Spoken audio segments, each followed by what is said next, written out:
নমস্কার দর্শক বন্ধুরা, প্রথমে বলি আজকের আমাদের বাড়ি জোড়া সরস্বতী পুজো হয়েছে। আর এই যে সকালবেলা এই হাঁড়িটা ভর্তি করে, যে এখনো আছে, প্রচুর লোকজন এসছে, সব খেয়ে দিয়ে গেছে। এই হাঁড়িতে করে ভর্তি করে একদম ফুলকপি আলু একদম কষুরি দিয়ে খিচুড়ি হয়েছে। সব লোকজন এসে খেয়েছে, নিয়ে গেছে। হ্যাঁ, আর এখানে হচ্ছে কি যে এই যে এক কড়া ফুলকপি আলু কষা করেছি, সব আসছে যাচ্ছে খাচ্ছে।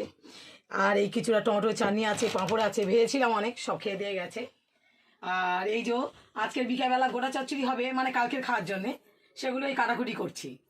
আসুন আপনাদের দেখাই। তা আসুন বন্ধুরা, দেখুন এই যে এখানে হচ্ছে কি যে 8টা বাঁধাকপি কেটেছি, আর লাউ শাক, আর এই তো পালং শাক আমার মেয়ে কাটছে, আমার বড় মেয়ে কাটছে।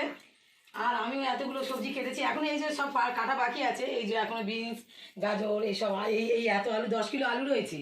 এই 10 কিলো আলু এখনো ছাড়াতে হবে। হ্যাঁ, আর এই সন্ধেবেলা সব ওই গোটা চচ্চড়ি বসিয়ে দেবো, এতে এখন অনেক জিনিস পড়বে।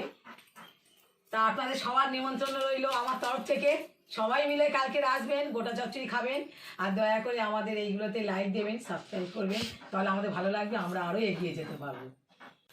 আপনারা সবাই ফলো করবেন আর লাইক দেবেন, কেমন লাগছে, তাহলে খুব ভালো লাগবে, তাহলে আমরা একটু এগিয়ে যেতে পারবো। আমাদের এই সব কাটা একদম রেডি। এবার এই আলুগুলো ভাজছি, এক এক করে সব ভাজবো।